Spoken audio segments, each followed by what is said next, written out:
આપણી પાસે આજે એકદમ જ અગત્યનો ટોપિક છે ફિનોલની બનાવટ. એની બનાવટ માટેની આપણી પાસે ટોટલી 4 રીતો સજેસ્ટ કરવામાં આવી છે. તમે જુઓ, ચારે ચાર અગત્યની છે. પહેલા તો હું એમ જ કહી દઉં છું કે આ ટોપિક જ ઇમ્પોર્ટન્ટ છે. આની અંદર ટોટલ આપણને 4 મેથડ આપવામાં આવી છે. હવે એ મેથડને સમજવાની ટ્રાય કરીએ.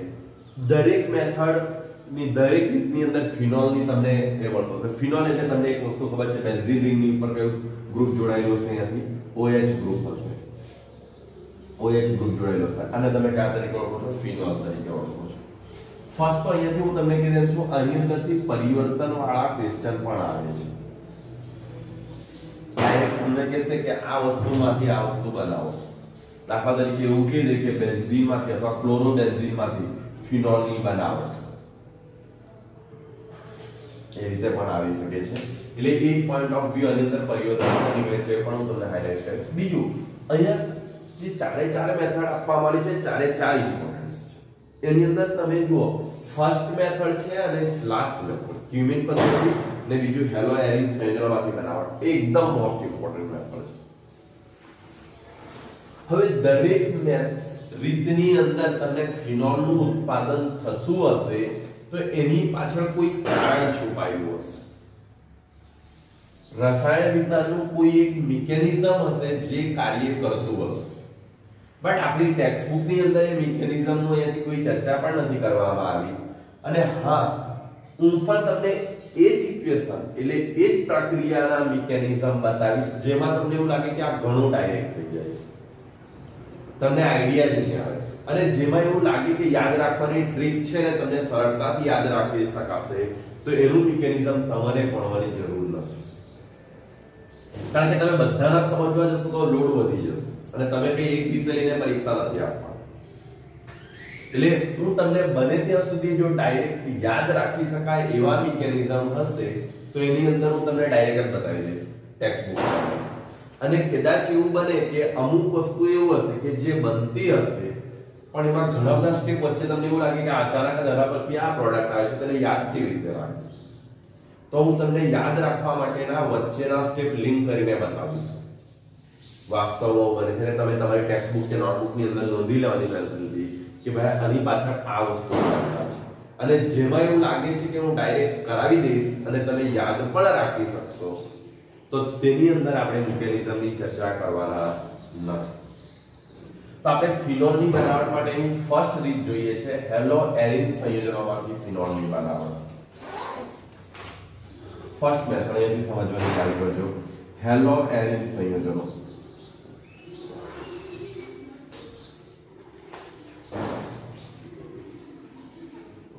સંયોજનોમાંથી ફિનોલની બનાવટ એટલે ત્યાં પણ આપણે શું બનાવે? ફિનોલ.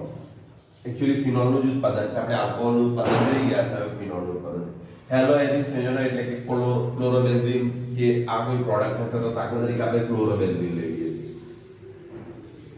સિમ્પલી અહીંયાથી સમજવાની ટ્રાય કરજો. આ ક્લોરોબેન્ઝીન અહીંયાથી લેવામાં આવે.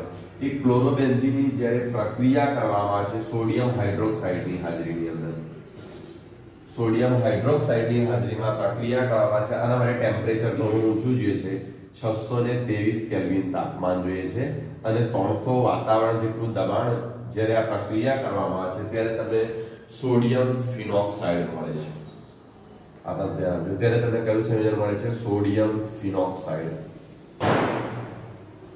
એટલે અહીંયાથી તમને જે O અને અહીંયાથી N, સોડિયમ ફિનોક્સાઇડ મળે છે. હવે સોડિયમ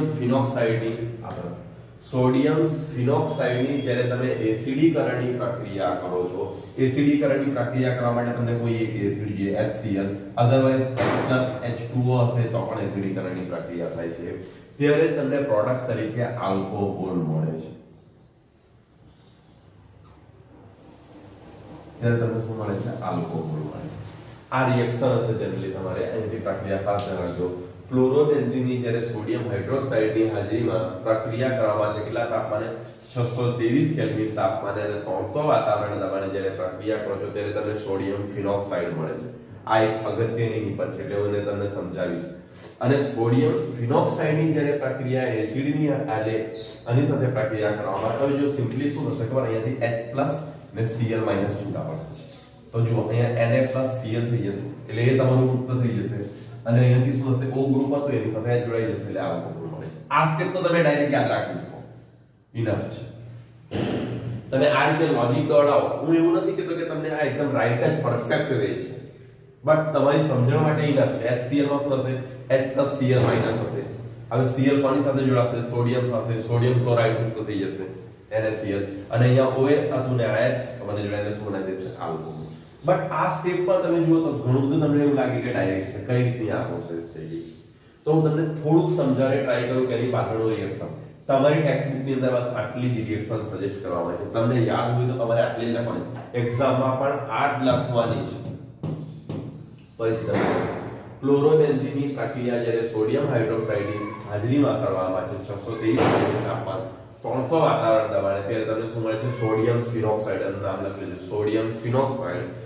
અને HCl એટલે કે એસિડીકરણની જ્યારે પ્રક્રિયા કરવામાં એસિડીકરણ તમે બે રીતે કરી શકો HCl ની હાજરીમાં આ રીતે પણ તમે કરી શકો છો આપણામાં HCl આપેલું છે અને તમને શું મળે છે ફિનોલ મળે છે અને આ તરફ સોડિયમ ક્લોરાઇડ શું થાય છે મુક્ત થાય છે હવે ઘણી વખત આપણને આ ક્લોરોબેન્ઝીન માંથી બનાવવા કહે છે અધરવાઇઝ તમને યાદ હોય તો તમે આગલા ચેપ્ટર ની અંદર બેન્ઝીન પણ બનાવ્યું હતું તો બેન્ઝીન કઈ રીતે પરિવર્તન મેં એવું પૂછી લે બેન્ઝીન માંથી ડાયરેક્ટ ફિનોલ બનાવો તો બેન્ઝીન તમને જો આગલા ચેપ્ટર ની અંદર તમે અભ્યાસ કરી ગયા બેન્ઝીન કઈ રીતે બનાવતા હતા સોરી બેન્ઝીન માંથી આ ક્લોરોબેન્ઝીન કઈ રીતે બનાવતા હતા આ તમારી પાસે બેન્ઝીન હતું એની પ્રક્રિયા કોની હાજરીમાં કરતા ક્લોરીન ની હાજરીમાં કરતા હતા અહીંયા ઉદ્દીપક તરીકે કોણ જોઈતું હતું Louis acid FeCl3 otherwise AlCl3 એની હાજરીમાં પ્રક્રિયા થતી હતી તો એની સાથે ક્લોરીન જોડાઈ જતું હતું આનું જે આ રીતે સૂર્યપ્રકાશની હાજરી જોઈતી હતી Hυ સનલાઇટ જોઈતી હતું ત્યારે શું હતું તો Cl અને Cl વચ્ચેનો બોન્ડ ક્રેક થતો હતો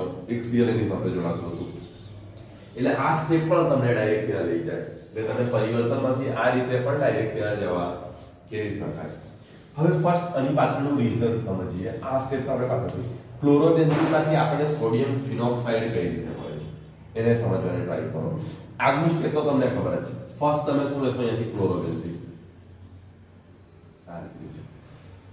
હવે જો ક્લોરોની બેન્ઝીન ની અંદર અહીંયા ક્લોરીન હશે ક્લિયર છે હવે દરેક કાર્બન પર અહીંયા શું હશે જેટલા પણ કાર્બન છે દરેક કાર્બન સાથે કોણ હશે CH હશે ને તો અહીંયા હાઇડ્રોજન જોડાયેલું હશે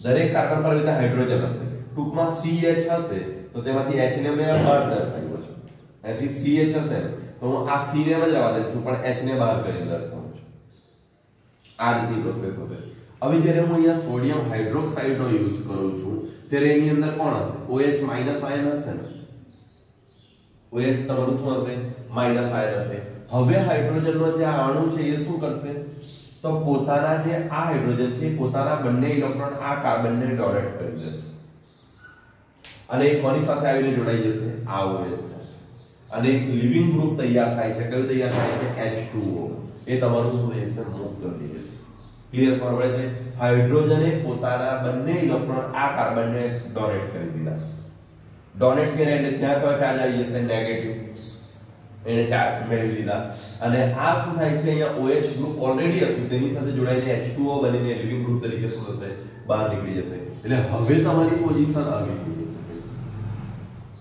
આ યાદ રહે એટલા માટે હું આનું મિકેનિઝમ બતાવું છું ટેક્સ્ટ બુકમાં નથી મેં તમને પહેલા જ કીધું છું Cl અને આના પર કયો ચાર્જ આવી ગયો છે નેગેટિવ ચાર્જ આવી ગયો છે આ કાર્બન હવે આ કાર્બન પોતાના આ ઇલેક્ટ્રોન પોતાની પાસે લાંબા સમય સુધી રાખી શકશે નહીં એ બંધ બનાવશે તો એ બાજુમાં આ તરફ પોતાના ઇલેક્ટ્રોનને આ તરફ શિફ્ટ કરે છે હવે જ્યારે એ આ તરફ પોતાના ઇલેક્ટ્રોન શિફ્ટ કરશે ત્યારે ક્લોરીન પરમાણુ પોતાના બંને ઇલેક્ટ્રોન લઈને મુક્ત થઈ જશે એટલે તમારી પાસે અહીંયાથી આ એક પોઝિશન આવી જશે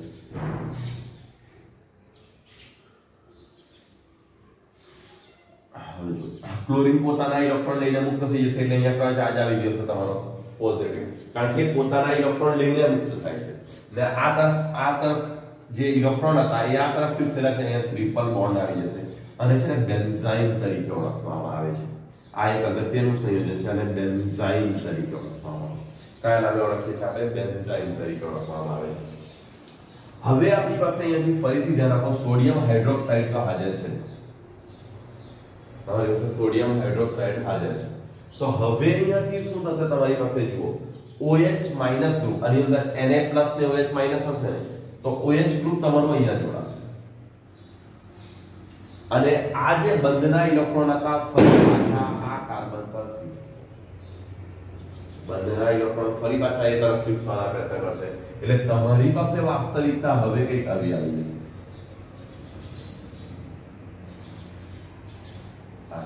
અહીંયા O અને H હું આ રીતે દર્શાવું છું હવે ઇલેક્ટ્રોન આ તરફ શિફ્ટ છે એટલે આના પર કયો ચાર્જ ફરી પાછો આવી ગયો છે નેગેટિવ ચાર્જ આવી ગયો છે હવે તમે અહીંયાથી ધ્યાન રાખવાની ટ્રાય કરો તો શું થશે આની અંદર બીજું તમારી પાસે શું હાજર છે સોડિયમ હાઇડ્રોક્સાઇડ હાજર છે બીજું H+ પણ હશે કારણ કે H2O છે એટલે તો હવે જો અહીંયાથી શું થશે અહીંયાથી વસ્તુ સમજવાની ટ્રાય કરો આ હાઇડ્રોજન ને અહીંયાથી ઇલેક્ટ્રોન મળે છે એટલે હાઇડ્રોજન આના પર આવશે પોતાના ઇલેક્ટ્રોન છોડી સમજો એટલે વાસ્તવિકતા અહીંયાથી શું હશે આના પર કયો ચાર્જ આવી જશે નેગેટિવ હાઇડ્રોજન પોતાના ઇલેક્ટ્રોન તમને એવું લાગે અહીંયા ફિનોલ બની ગયું છે પણ એ અસ્થાયી છે અસ્થાયી અવસ્થામાં છે હજુ ફિનોલનું નિર્માણ થયું નથી સ્થાયી અવસ્થામાં એટલે આના પર શું છે કારણ કે અહીંયા જો કાર્બન પર હજુ નેગેટિવ ચાર્જ એટલે હાઇડ્રોજન શું કરશે આ નેગેટિવ ચાર્જને ફિલ અપ કરવા માટે પોતાના ઇલેક્ટ્રોન છોડી દેશે ઓક્સિજનની પાસે અને ક્યાં આવીને જોડાઈ જશે આના તરફ એટલે તમને આવી એક નિપજ મળી જશે હવે આ કાર્બનને પોતાનો હાઇડ્રોજન મળી ગયો અહીંયાથી તમારી પાસે કયો તો O- આવેલા હતા બટ અહીંયા સોડિયમ પ્લસ આયનો પણ હાજર હશે અને એ તમારા કયા હશે તમે જુઓ તમારી શું પ્રક્રિયાથી આ તમને ડાયરેક્ટ રિએક્શનમાં ટેક્સ્ટ બુકમાં આ સજેસ્ટ કરવામાં આવી હતી ક્લોરોબેન્ઝીન તમારે લેવાનું હાઇડ્રોજન દરેક કાર્બન પર હાજર છે કોઈ એવું નહીં માને કે મેં ખાલી દર્શાવ્યું નથી મારે દરિયાથી એકલાથી સમજાવવા માટે એટલે મેં દર્શાવ્યું આના પછી આ બધા સ્ટેપ લોકોએ ડાયરેક્ટ ઇગ્નોર કરીને તમને ડાયરેક્ટ આ બતાવ્યું છે સોડિયમ ફિનોક્સાઇડ એટલે આ તમારું A હશે તો B ની પર ડાયરેક્ટ તમને આ બતાવ્યું છે એટલા માટે મેં તમારી સમક્ષ પહેલા મુખ્ય ની પર લઈ તમે ધ્યાન આપો પહેલું મેં ટેક્સ્ટ બુક નું લઈ ક્લોરોબેન્ઝીન માંથી તમને શું મળે છે સોડિયમ ફિનોક્સાઇડ હવે આનું એસિડીકરણ કરી દેવામાં આવે તો આનું એસિડીકરણ કરવા માટે તમને શેની જરૂર પડે છે HCl ની જરૂર પડે છે હવે જ્યારે એસિડીકરણ કરશો તો આની અંદર શું હશે H+ Cl-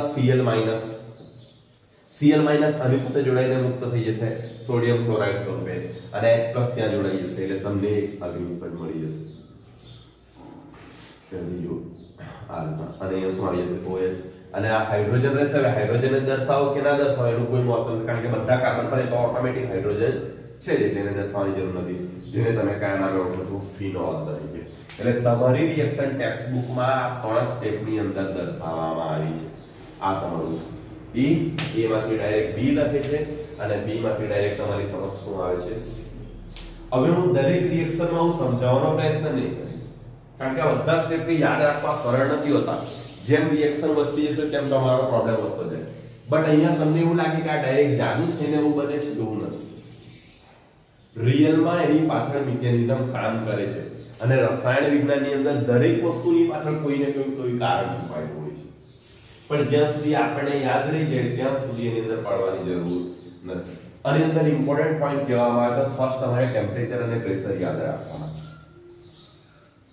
અને આ એક અગત્યનું સંયોજન તમને જે મળે છે એટલે બાળકો એ બેન્ઝાઇન છે પણ ખાસ ધ્યાન રાખીને ટ્રિપલ બોન્ડ જોવા મળે છે કાર્બન કાર્બન વચ્ચે ટ્રિપલ બોન્ડ અને કાર્બન કાર્બન ટ્રિપલ બોન્ડ બનાવી શકે જનરલી આપણે નાઇટ્રોજનની અંદર જોતા હોય છે પણ કાર્બન કાર્બનની અંદર પણ ટ્રિપલ બોન્ડનું પોસિબિલિટી છે બીજું મેં તમને કીધું તેમ અહીં આગળ બેન્ઝીન કઈ રીતે બનાવવામાં આવે છે ક્લોરોબેન્ઝીન એ પણ એક અગત્યનું સ્ટેપ છે બીજું આ મેથડને છે ને ડાઉ મેથડ તરીકે ડાઉની રીત એવું કંઈક કહેવામાં આવે છે અને ડાઉ રીત તરીકે ઓળખવામાં આવે છે ખાસ ધ્યાન રાખજો ફિનોલ ડાઉ પ્રક્રિયા ડાઉ પ્રક્રિયા ટેક્સ્ટ બુકની અંદર કશે લખ્યું નથી એનસીઈઆરટી ની અંદર પણ ખાસ નોંધી લેજો ડાઉ પ્રક્રિયા તરીકે ઉપયોગમાં લેવામાં આવે છે બીજું આ એક એના ઉત્પાદન માટેની ફિનોલના ઉત્પાદન માટેની એકદમ સસ્તી મેથડ છે એટલે ઉદ્યોગોની અંદર આ રીતનો ઉપયોગ ફિનોલના ઉત્પાદન માટે કરવામાં આવતો હોય છે એટલે આ પ્રક્રિયાને તમે ડાઉ પ્રક્રિયા તરીકે પણ ઓળખી શકો છો કારણ કે ક્વેશ્ચન એવા જોવા મળે છે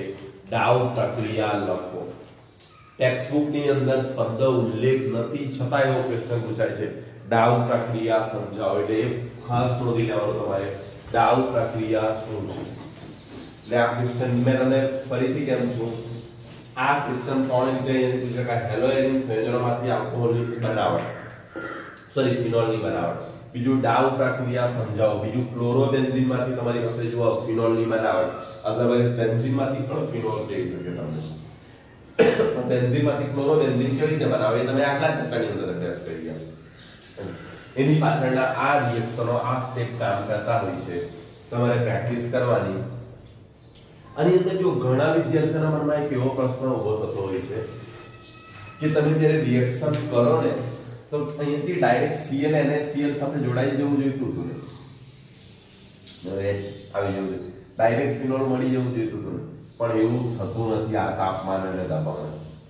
ખાસ ધ્યાન રાખજો, ડાયરેક્ટ છૂટું પડતું નથી. બાકી તમને એવું લાગે ચાન્સ છે NaCl જોડીને બહાર કાઢી દો અને H નહીં જોડી દો, થઈ જાય પ્રક્રિયા, પણ એવું થતું નથી. એટલે એવી ગપ્પા પણ નહીં મારવા એવા. ક્લિયર છે આ રીત? આની અંદર અગત્યની રીત છે, મેં તમને પહેલેથી કીધું, ડાઉ પ્રક્રિયા તરીકે પણ ઓળખાય છે. અને આના જે રિએક્શન છે એની અંદર આ એક સ્ટેપ 2-3 વાર જો આની પાછળનું આ લખવા પાછળનું કારણ શું છે ખબર? તમે જ્યારે યાદ રાખશો ને, તમે શું, હું પણ જ્યારે કરું ત્યારે મને એટલું ખબર છે, હું જ્યારે યાદ રાખવા બેસું ત્યારે મને આ વધારાનું લાગે. બહુ હકીકત તમને કહું.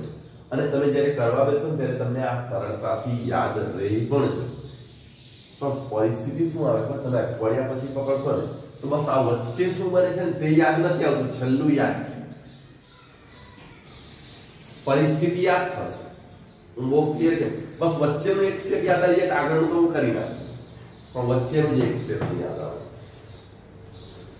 એટલે એના માટે મેં અહીંયા લિંક કરી દીધું, કારણ કે આના પરથી આ યાદ રાખવાનું તમને ડાયરેક્ટ બતાવું એવી મારી પાસે ટ્રીક નહીં હતી કે આ કઈ રીતે કર્યું. તમને જો યાદ રહી જતું તો કોઈ પ્રોબ્લેમ નથી. અને વાસ્તવિક મિકેનિઝમ આ રીતે કામ કરતું હોય છે એની અંદર. ક્લિયર છે?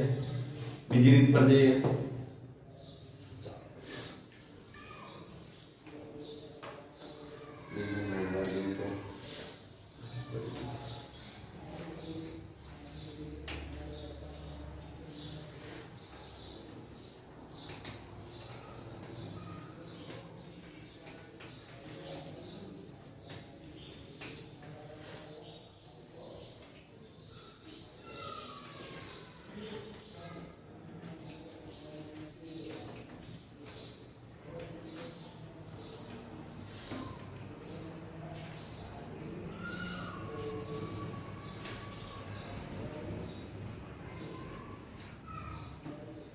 સલ્ફોનિક ના સર્ટિફિકેટ બેન્ઝીન સલ્ફોનિક એસિડ માંથી સેકન્ડ મેથડ છે તમારી પાસે.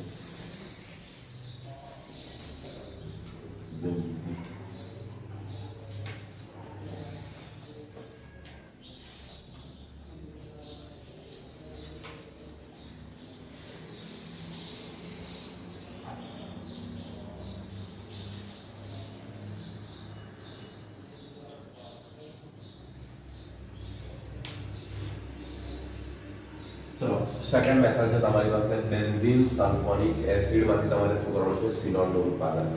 ફર્સ્ટ પ્રોડક્ટ તમારી પાસે બેન્ઝીન સલ્ફોનિક એસિડ, બેન્ઝીન હશે અને એનામાંથી તમારે શું બનાવવાનું છે? ફિનોલ બનાવવાનું છે. તો આ તરફ પ્રોસેસ લખવાની ટ્રાય કરો. તો જો તમારી પાસે બેન્ઝીન અહીંથી આપણે લઈ લઈએ, આ રીતના બેન્ઝીન હશે. હવે બેન્ઝીનની પ્રક્રિયા તમારે ઓલિયમની હાજરીમાં કરવાની છે. એ શું હોય છે જનરલી હું તમને લખી આપું છું. H2SO4 અને અહીંયાથી SO3 આ બંનેનું સંયોજન હોય છે. એટલે જો ઓલિયમનું તમે સૂત્ર લખવાની ટ્રાય કરો તો શું હશે ખબર? H2S2 ને O7 આ એનું આણ્વીય સૂત્ર છે ઓલિયમ. એટલે આ એક પ્રોડક્ટ હોય છે. હવે જો આની અંદરથી તમને સલ્ફોનિક એસિડ મળે છે, બેન્ઝીન સલ્ફોનિક એસિડ કઈ રીતના મળે છે હું તમને સમજાવું. અહીંયાથી આ તરફ ધ્યાન આપો. અહીં શું હાજર છે? H2SO4 હાજર છે ને. ઓલિયમ ની અંદર શું હાજર હશે? H2SO4 હાજર હશે. તો H2SO4 ને હું આવી રીતે લખી શકું ને OH, અને અહીંયાથી શું લખી શકું? SO3H આ રીતે લખી શકું ને. સમજવાની ટ્રાય કરો. અહીંયા H2 થઈ ગયા એટલે આ તમારે H2 થઈ ગયું ને, S થઈ ગયું અને ઓક્સિજન આ 3 ને આ એટલે 4 થઈ ગયા ને. એટલે એને હું આ રીતે લખી શકું ને કે H2SO4 આ રીતે લખી શકું. હવે આ તમારી પાસે કયો પાર્ટ હોય છે? આ નેગેટિવ પાર્ટ હશે. તો આ કયો હશે? પોઝિટિવ. અને આની પાસે ઇલેક્ટ્રોન વધારે હોય છે. બેન્ઝીન પાસે તમને ખબર છે પાઈ બોન્ડ ના લીધે. એટલે આ પાર્ટ ક્યાં શિફ્ટ થશે? અહીંયા શિફ્ટ થશે પોઝિટિવ. કારણ કે બેન્ઝીનમાં ઓલરેડી પાઈ બોન્ડ છે એટલે એની પાસે ઇલેક્ટ્રોન તો છે. એટલે અહીંયા તમને શું મળી જશે? Sulphonic acid SO3H. ક્લિયર પડી? તને શું કહી શકાય? Benzene sulphonic acid. અને શું કહી શકાશે? Benzene sulphonic acid. હવે જો આ તરફ ધ્યાન આપો. હવે આની પાછળનું તમારે મિકેનિઝમ સમજવાની જરૂર નથી કારણ કે આ યાદ રહી જાય છે. H2SO4 ને છૂટું પાડ્યું છે. આમાં OH નેગેટિવ પાર્ટ હોય છે. આ તમારો કેવો હશે? પોઝિટિવ પાર્ટ હશે. તો આ ડાયરેક્ટ અહીંયા આની પાસે ઇલેક્ટ્રોન દરેક પાસે કારણ કે જો પાઈ બોન્ડ છે એટલે ઇલેક્ટ્રોનની સંખ્યા હશે એટલે આ પોઝિટિવ પાર્ટ આના તરફ એટ્રેક્ટ થઈને આ ઉપર આવી જશે અને બેન્ઝીન સલ્ફોનિક એસિડ મળી જશે. અને એની પ્રક્રિયા જ્યારે તમે સોડિયમ હાઇડ્રોક્સાઇડ ની હાજરીમાં કરો છો, સોડિયમ હાઇડ્રોક્સાઇડ અને H+ આયન ની હાજરીમાં કરો છો ત્યારે તમને ફિનોલ મળે છે. ત્યારે તમારી પાસે અહીંયાથી શું આવે છે? ફિનોલ. એટલે OH ગ્રુપ મળે છે અહીંયાથી. ફિનોલ OH ગ્રુપ મળે છે અહીંયાથી. હવે જો આ તમારે યાદ રાખવા માટે માઇન્ડમાં જો આની પાછળ 4-5 સ્ટેપ થાય છે પણ તમે માઇન્ડની અંદર ખાલી એવું સેટ કરી દો સલ્ફર ડાયોક્સાઇડ વાયુ મુક્ત થાય છે, SO2 મુક્ત થાય છે. એવું ખાલી યાદ રાખવું પડે ટ્રીકમાં. SO2 મુક્ત થશે અહીંયા શું બાકી રહે? OH જ બાકી રહે. તમારે આ એક્ઝામમાં લખવાનું નથી. આ વાસ્તવમાં મેં જે લખેલું છે ટ્રીક એ વાસ્તવમાં નથી બનતી. બટ એથી તમે ખાલી એવું સમજી લો SO2 મુક્ત થાય તમારી વચ્ચે શું બાકી છે? OH. ડાયરેક્ટ ફિનોલ આવી ગયા. એટલે તમારે આના માટે કોઈ વધારાના સ્ટેપ સેટ કરવાની જરૂર નથી. આઈ થિંક મને જ્યાં સુધી લાગે છે આ ડાયરેક્ટ યાદ રહી જશે તમને. તો જુઓ બેન્ઝીનમાંથી sulphonic acid, benzene sulphonic acid માંથી બનાવવા માટે તો ફર્સ્ટ બેન્ઝીનની પ્રક્રિયા ઓલિયમની હાજરીમાં ખાસ કરવાની. ઓલિયમ શું છે? H2SO4 અને SO3 નું મિશ્રણ છે. એની જ્યારે પ્રક્રિયા કરો છો ત્યારે તમને સલ્ફોનિક એસિડ મળે છે. હવે જો અહીંયાથી ખાસ આ સમજો H2SO4 ને છૂટા પાડ્યા આ નેગેટિવ હશે, આ પોઝિટિવ. અને બેન્ઝીન પાસે ઇલેક્ટ્રોન વધારે છે એટલે એટ્રેક્ટ પોઝિટિવ ગ્રુપ જ થશે નહીં તો અડધા ડાયરેક્ટ OH ને લાવી લે સાડીને ફિનોલ બનાવી દે. એટ્રેક્ટ કયું ગ્રુપ થશે? એથી પોઝિટિવ ભાગ એટલે એથી કયું મળશે? Benzene sulphonic acid. અને એની પ્રક્રિયા જ્યારે સોડિયમ હાઇડ્રોક્સાઇડ અને H+ આ તમારે ધ્યાનમાં રાખવું ત્યારે તમને શું મળતું હોય છે? ફિનોલ મળે છે. કમ્પ્લીટ યાદ રહી જશે, એની અંદર કોઈ પ્રોબ્લેમ નહીં આવે. ઓકે, તો નેક્સ્ટ રીત પર જઈએ. એટલે જો આપણી પાસે બે મેથડો પૂરી થઈ. ફર્સ્ટ મેથડ હતી હેલોએરિન માંથી ને બીજી તમારી પાસે કઈ હતી? બેન્ઝીન સલ્ફોનિક એસિડ માંથી. યાદ રહી જશે ને? એની અંદર વચ્ચેના સ્ટેપ લખવાની તો કોઈ જરૂર નથી ને, કારણ કે યાદ રહેવી જોઈએ એ બહુ અગત્યની છે.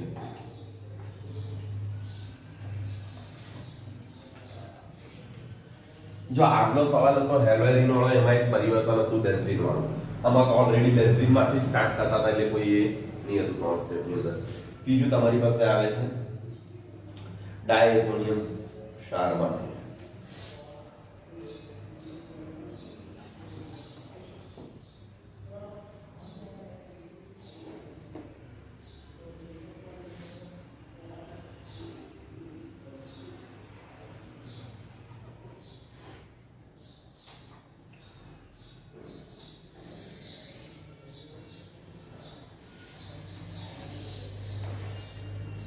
चलो थर्ड मेथड છે ફિનોલની બનાવટની. ડાયઝોનિયમ ક્ષારમાંથી તમારે બનાવવું છે.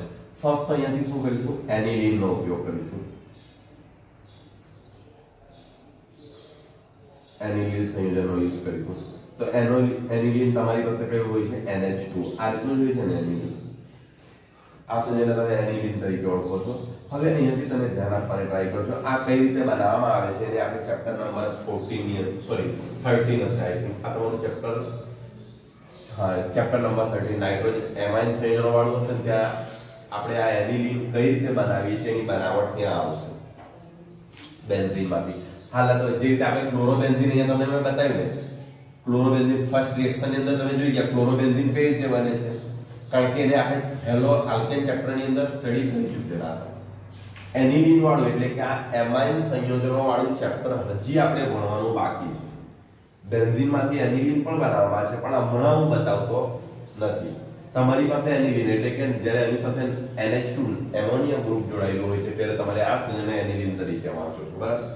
હવે આની અંદરથી તમને જ્યારે પ્રક્રિયા કરો છો એ પ્રક્રિયા તમારે HNO2 ની હાજરીમાં કરવાની છે, પણ જનરલી HNO2 હાજર આપણને જોવા મળતો મુક્ત સ્વરૂપે મળી આવે નહીં. તો એ કયા બે સ્વરૂપ સંયોજનો? તો કોના બેનો ઉપયોગ કરવામાં આવે છે? સોડિયમ નાઇટ્રાઇટ નો યુઝ કરવામાં આવે છે અને HCl નો યુઝ કરવામાં આવે છે, બંનેને કમ્બાઈન છે. એમાંથી જો જ્યારે પ્રક્રિયા થાય છે ત્યારે આ બે કમ્બાઈન થઈને HNO2 મળે બનતું હોય છે ને NaCl શું થતું હોય? અવક્ષય સ્વરૂપે મુક્ત થતું હોય છે.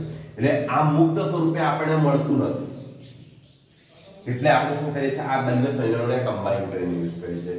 અને જ્યારે આની હાજરીમાં આ એક પ્રક્રિયા કરવામાં આવે છે ત્યારે બેન્ઝીન ડાયઝોનિયમ મળે છે. એકદમ ખાસ ધ્યાન રાખજો, આ એકદમ પ્રચલિત પ્રક્રિયા છે, તમને આગળ જતા ઓટોમેટિક યાદ રહી જશે, એટલી જગ્યા આવશે ચેપ્ટર નંબર 14 ની અંદર. તો બેન્ઝીન ડાયઝોનિયમ શું છે તે હું તમને બતાવું. આ ત્યાં શું થાય છે? નાઇટ્રોજનની વચ્ચે આ નાઇટ્રોજન અહીંયાથી છે ને 4 બોન્ડ બનાવે છે. ખાસ ધ્યાન, આ જે નાઇટ્રોજન છે, નાઇટ્રોજન જનરલી ટ્રિપલ બોન્ડ જ હોય છે, પણ આ નાઇટ્રોજનના 4 બોન્ડ બને છે. 4 બોન્ડમાં બનાવવા માટે નાઇટ્રોજન શું કરતો હશે? પોતાની અંદરના ઇલેક્ટ્રોન ડોનેટ કરી દે, એટલે એના પર કયો ચાર્જ આવી જતો હશે? પોઝિટિવ ચાર્જ આવી જતો હશે. ખાસ ધ્યાન રાખજો. એટલે આ તમારું શું થાય છે? અને છે ને ડાય તરીકે ડાયઝોનિયમ. ને હવે અહીંયાથી તમારી પાસે બીજો અહીંયાથી કયો ગ્રુપ જોડાઈ જાય છે? એની સાથે Cl. આ રીતે એટલે એ લોકો જનરલી અહીંયા શું લખે છે ખબર? N2+ અને Cl આ રીતે લખે છે. એ જ છે ને? એટલે અહીંયાથી ખાસ ધ્યાન રાખજો, N2+Cl તરીકે તમારી ટેક્સ્ટ બુક ની અંદર લખવામાં આવે છે. અને કયા નામે ઓળખવામાં આવે છે? તમારે બેન્ઝીન ડાયઝોનિયમ તરીકે ઓળખો છો, ડાયઝોનિયમ તરીકે ઓળખવામાં આવે છે. એનું ખાસ ધ્યાન રાખજો. આ રિએક્શન અને સમજવાની કોઈ જરૂર નથી, તમે જોઈ લો એમિલિનની જે પ્રક્રિયા છે આ બેની હાજરીમાં કરવામાં આવે તો તમને પ્રોડક્ટ તરીકે આ જ મળશે. ચેપ્ટર નંબર 14 ની અંદર તો આ ઘણી વખત લખવું પડશે, એટલે તમને આ ડાયરેક્ટ યાદ રહી જશે આની અંદરથી કઈ પ્રોડક્ટ મળે છે. બટ હા, તમારે આ બે વસ્તુ હાજર જોઈએ. અને ઘણી વખત એ લોકો લખી દે છે ડાયરેક્ટ HNO2 એવું પણ લખી દે છે, જો કે વાસ્તવમાં ડાયરેક્ટ મુક્ત અવસ્થામાં નથી મળતું, પણ લખેલું હોય તો પણ તમને ખબર પડવી જોઈએ કે કયું સંયોજન મળશે? બેન્ઝીન ડાયઝોનિયમ મળે છે. હવે બેન્ઝીન ડાયઝોનિયમની પ્રક્રિયા તમારે કરવાની છે, એટલે એનિલિનમાંથી ફર્સ્ટ તમે આ રિએક્શન બનાવી દો. હવે જ્યારે એ પ્રક્રિયા તમારે કરી હાજરીમાં તેમાંથી HNO2 મળશે અને તમને કયું પ્રોડક્ટ મળે છે? Benzene diazonium. તો એ કંઈક આ રીતનું મળશે. તમે જુઓ, બેન્ઝીન ડાયઝોનિયમ એક એવું સંયોજન છે જેમાં ખાસ ધ્યાન રાખજો, આ નાઇટ્રોજન ટોટલ 4 બોન્ડ બનાવે છે.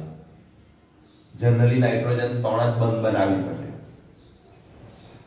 એટલા માટે જો એ 4 બંધ બનાવે છે એટલા માટે એને પોતાના અંદરના ઇલેક્ટ્રોન ડોનેટ કર્યા છે, એટલે આ નાઇટ્રોજન પર પ્લસ ચાર્જ બતાવવામાં આવેલો છે. તેની સાથે બીજું કોણ જોડાયેલું હશે? Cl.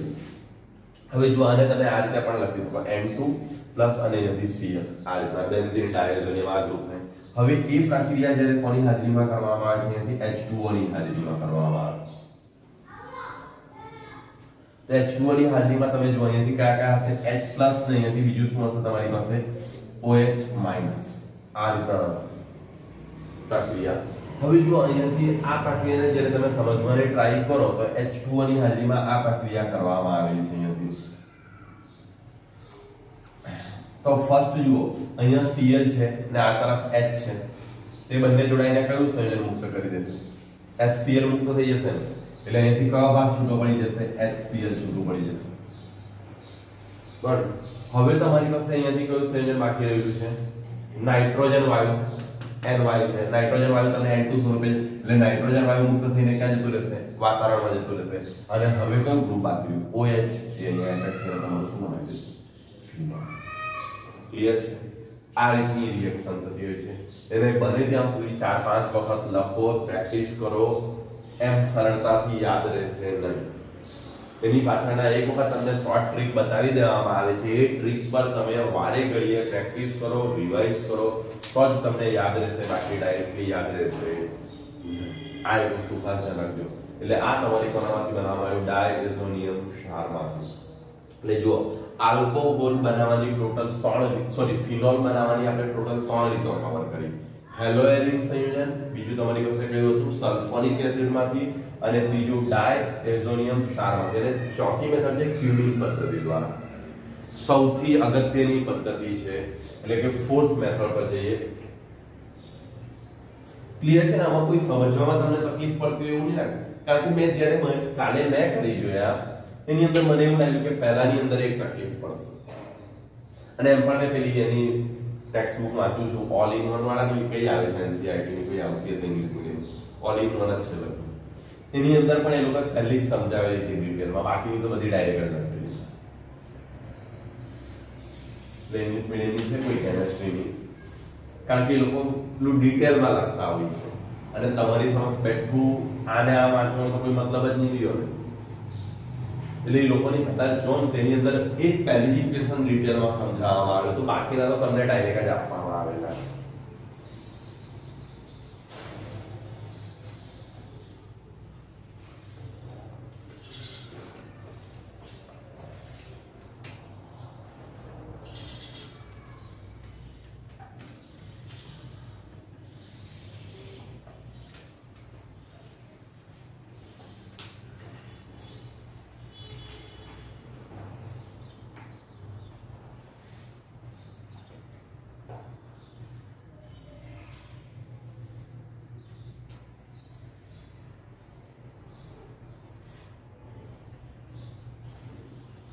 તમારી પાસે ફિનોલ બનાવટની લાસ્ટ રીત છે ક્યુમિન સંયોજનોમાંથી બનાવવાની છે. હવે ફર્સ્ટ તો હું તમને કહી દઉં છું, વિશ્વમાં તમે જો તમારી ટેક્સ્ટ બુકમાં પણ લખેલું છે, મોટા ભાગે ફિનોલનું ઉત્પાદન ક્યુમિન રીતથી કરવામાં આવતું હોય છે. ખાસ ધ્યાન રાખજો. બીજું, ફિનોલ બનાવટની આ એક સસ્તામાં સસ્તી રીત પણ છે, એટલે કે એક સરળ રીત છે. એટલે આ પદ્ધતિની અંદર હવે પહેલા તો ક્યુમિન સંયોજનો તરીકેમાંથી આપણે બનાવવાનું, તો ક્યુમિન કોને કહેવાય તે હું તમને સમજાવું પહેલાથી નથી. તો ક્યુમિન સંયોજનો કંઈક આ રીતના હોય છે. આ તરફ ધ્યાન આપજો. યાદ રાખવામાં એકદમ સરળ રીત છે, હું તમને એ જ કહીશ. આની સાથે બે CH ગ્રુપ જોડી દો, મિથાઇલ ગ્રુપ જોડી દેવામાં આવે છે. આ કાર્બનની સાથે શું કરવામાં આવે? બે મિથાઇલ ગ્રુપ જોડી દેવામાં આવે, એટલે CH3. હવે આની વેકેન્સી એટલે કે પોતાની વેલેન્સી પૂર્ણ કરવા માટે કેટલા બંધની જરૂર છે? એક ને. એટલે બીજું કોણ જોડાયેલું હશે? હાઇડ્રોજન. ક્લિયર થઈ ગયું? આ રીતની વેલેન્સી પૂર્ણ કરી દેવામાં આવે છે, અને તમે ડાયરેક્ટ CH લખી દો તો પણ ક્લિયર છે. આ સંયોજનને તમે ક્યુમિન તરીકે ઓળખતા હોય છે. આની અંદરથી તમારે શું કરવાનું છે કે આ સંયોજનો આની અંદર તમારે શું કરવાનું છે? ફિનોલની બનાવટ કરવાની છે. એટલે ફર્સ્ટ જો તમારી પાસે ક્યુમિન કોને કહેવાય છે? ખાતર ક્યુમિન જોઈ કે છે. હવે આની અંદરથી જુઓ, પ્રક્રિયા ઓક્સિજનની હાજરીમાં કરવાની છે, અને આ સનલાઇટની હાજરીમાં થશે. જો કે ટેક્સ્ટ બુકની અંદર લખ્યું નથી, આ સનલાઇટની હાજરીમાં થતી હોય છે. આથી ખાસ સમજવા આ રિએક્શન કઈ રીતે થતી હોય છે. હવે જે સનલાઇટની હાજરીમાં થશે તો શું થશે? અહીંયા એક બોન્ડ આ રીતે દર્શાવું છું. હવે જો જ્યારે ઓક્સિજન વચ્ચે આ રીતનો બંધ હશે O2 ની અંદર, સમજો હું આ રિએક્શન અહીંયા મેં O2 તો લખી જ રાખેલું છે. આના પર જ્યારે સનલાઇટનો પ્રકાશ એ થશે ત્યારે આ બંધ તૂટી જશે. હવે બંધ તૂટે તો બંને તરફ ઓક્સિજન જ છે, કોઈની વિદ્યુત ઋણતા વધારે નથી. એટલે શું કરશે? હવે જો અહીંયા ઓક્સિજન વચ્ચે જનરલી કયો બોન્ડ હોય છે? ડબલ બોન્ડ હશે, બરાબર ને? જ્યારે આના પર પ્રકાશ પડશે ત્યારે કયો બંધ તૂટશે? પાઈ. પણ બંનેની વિદ્યુત ઋણતા એક સમાન છે, એટલે કોઈ પોતાના ઇલેક્ટ્રોન લઈને અહીંયાથી ભાગી નહીં શકશે બીજાના. બંને શું કરશે? પોતપોતાના ઇલેક્ટ્રોન લઈ જશે. એટલે એક આ ઓક્સિજનનો ઇલેક્ટ્રોન એના તરફ આવી જશે, નેગેટિવ આવી જશે, અને આ ઓક્સિજનનો ઇલેક્ટ્રોન એના તરફ આવી જાય, કયો ચાર્જ આવી જશે? નેગેટિવ. ને આ બંધ નીકળી જશે સૂર્યપ્રકાશની હાજરી. ક્લિયર? ઓક્સિજન વચ્ચે બંધ છે, પણ હવે સિંગલ બંધ જ રહે. સેમ પ્રોસેસ આ તરફ થઈ જશે. આ બંધ તૂટશે તો આ બંધ તૂટે તો કાર્બન પોતાના ઇલેક્ટ્રોન લઈ લેશે, ને આ તરફ હાઇડ્રોજન પણ પોતાના ઇલેક્ટ્રોન લઈ લેશે, અને હોમોલિટિક એ કહેવામાં આવે છે. એટલે સૂર્યપ્રકાશની હાજરીમાં જ્યારે બંધ તૂટે ને ત્યારે બંને ઇલેક્ટ્રોન સરખા ભાગે વહેંચાઈ જાય. તો જો અહીંયાથી આ પરિસ્થિતિ શું હશે? હવે જો અહીંયા બંધ તૂટી ગયા પછી એની પાસે તો ત્રણ જ બંધ રહ્યા. આ કાર્બન તમે જુઓ, આ બંધ તૂટી ગયા તો કાર્બનના કેટલા બંધ પૂર્ણ થયા? ત્રણ જ. તો હવે કાર્બન શું કરશે? આ ઓક્સિજન પાસે પણ ઇલેક્ટ્રોન છે, એક ઇલેક્ટ્રોન વધારાનો એની પાસે દાન કરવા માટે હાજર છે, અને કાર્બન પાસે પણ એક ઇલેક્ટ્રોન છે. તો બંને એકબીજા સાથે જોડાઈને શું કરી દેશે? બંધ બનાવી દેશે. એટલે તમારી પાસે અહીંથી સાસુજક બંધ કંઈક આ રીતના બનશે. સમજો અહીંયાથી આ રીતની પ્રોસેસ થઈ જશે. તમારી પાસે જો આ C હતું, અહીંયાથી કયું હતું CH3 અને અહીંયાથી કયું હતું CH. ક્લિયર છે? હવે આને કોની સાથે બંધ બનાવ્યો? આ ઓક્સિજનની સાથે બંધ બનાવશે. એ ઓક્સિજન પાછો આની સાથે જોડાયેલો છે, એટલે એ ઓક્સિજન આની સાથે પેરેલલમાં રહેશે અને એની પાસે એક ઇલેક્ટ્રોન પણ હતા ને આ તરફ હાઇડ્રોજન પણ ફ્રી હતો. બંને ફ્રી હતા, એક એક ઇલેક્ટ્રોન. તો બંને એકબીજા સાથે શું કરશે? જોડાઈ જશે. એટલે તમારી પાસે કંઈક આવું સંયોજન મળી જશે. ખબર પડી? હવે અહીંયાથી તમે જુઓ તો એસિટોન સરળતાથી મુક્ત થઈ શકે એવી પોઝિશન છે. એસિટોન નું સંયોજન બની રહ્યું છે. તો એસિટોન તમારું મુક્ત થશે અહીંયાથી CH3CO CH3 અને તમે કયા નામે ઓળખી શકો છો? એસિટોન તરીકે ઓળખવામાં આવે છે. બાકી તમારી પાસે કયું ગ્રુપ રહ્યું? OH અને તમને શું મળી ગયું? ફિનોલ. એટલે જો અહીં અંદર એસિટોન ઉપપેદાશ તરીકે જે મળે છે જે મોટા પ્રમાણમાં હોય છે. એટલે એસિટોન નું પ્રમાણ પણ તમારું કેવું હોય છે? મોટા પ્રમાણમાં જોવા મળતું હોય છે. એટલે આ તમારી શું થઈ ગઈ? ક્યુમિનની રીત દ્વારા ફિનોલ નું ઉત્પાદન. આની અંદર ખાલી તમારે આ હોમોલિટિક ક્લિક થાય છે, જે બંધ તૂટે છે એ જ સમજવાની જરૂર છે. બધા પોતાના ઇલેક્ટ્રોન લઈને છૂટા પડે છે અને ત્યાર પછી કાર્બન ઓક્સિજન સાથે બોન્ડ બનાવે છે અને બીજો ઓક્સિજન પણ સાથે બંધ બનાવે છે હાઇડ્રોજનની સાથે. ટૂંકમાં આ બંને ઓક્સિજન અહીંયા એન્ડમાં થઈ જાય છે અને ત્યાર પછી એક કીટોન ગ્રુપ તમારું તૈયાર થઈ જાય છે, એટલે કે જેને એસિટોન તરીકે ઓળખો છો એ મુક્ત થઈ જાય છે અને તમારી પાસે OH બાકી રહે છે, જેને તમે ફિનોલ તરીકે. એટલે આ રીતની અંદર ખાસ ધ્યાન રાખજો, એસિટોન તમને મોટા પ્રમાણમાં મળે છે. આપણો મેઇન ટાર્ગેટ એ હોતો નથી, આપણે ફિનોલ મેળવવું હોય છે, છતાં ઉપપેદાશનું પ્રમાણ અહીં વધારે હોય છે. ક્યુમિનની રીતની અંદર તમારી પાસે ટોટલ ફિનોલના બનાવટની આ 4 રીતો છે. બીજી એક રીત પણ છે, ગ્રિગ્નાર્ડ પ્રક્રિયા દ્વારા બનાવવામાં આવે છે એમાંથી, બટ આપણી ટેક્સ્ટબુકની અંદર એ સજેસ્ટ કરવામાં આવી નથી, તેને કરવાની જરૂર નથી. તેની અંદર ફર્સ્ટ અને લાસ્ટ એ બંને ઇમ્પોર્ટન્ટ મેથડ છે. ફર્સ્ટ મેથડ તમે જે કીધું હેલોએરિનની મેથડ, એને ડાઉ પ્રક્રિયા તરીકે પણ ઓળખવામાં આવતી છે. બીજી ક્યુમિન. આ બંને નામવાળા ઇક્વેશનો પણ થઈ ગયા અને બાકી સેકન્ડ અને થર્ડ તમારે ઇક્વેશન. તમે આની પ્રેક્ટિસ કરો, ક્વેશ્ચન ઇમ્પોર્ટન્ટ છે, યાદ રહી જશે. જ્યાં તમને એવી લાગે કે હા શોર્ટ ટ્રીકો તમને થોડી થોડી મેં બતાવવાની ટ્રાય કરી છે કે ભાઈ આ રીતે મુક્ત થાય છે, બટ એને તમારે ની જેમ પ્રેક્ટિસ કરશો તેમ તમને યાદ રહેશે. પ્રેક્ટિસ વગર કોઈ દિવસ નથી આવવાનો. એટલે આની અંદર તમે પ્રેક્ટિસ કરો, ત્યાર પછી આપણે આગળ જઈએ. હવે કાલના ટોપિકની અંદર આપણી પાસે હશે આલ્કોહોલની રાસાયણિક પ્રક્રિયાઓ. ભૌતિક પ્રક્રિયાઓને આપણે જોવાની નથી, એની કઈ પ્રક્રિયાઓ આવશે તમારી પાસે? રાસાયણિક પ્રક્રિયાઓ. એટલે આલ્કોહોલની રાસાયણિક પ્રક્રિયાઓની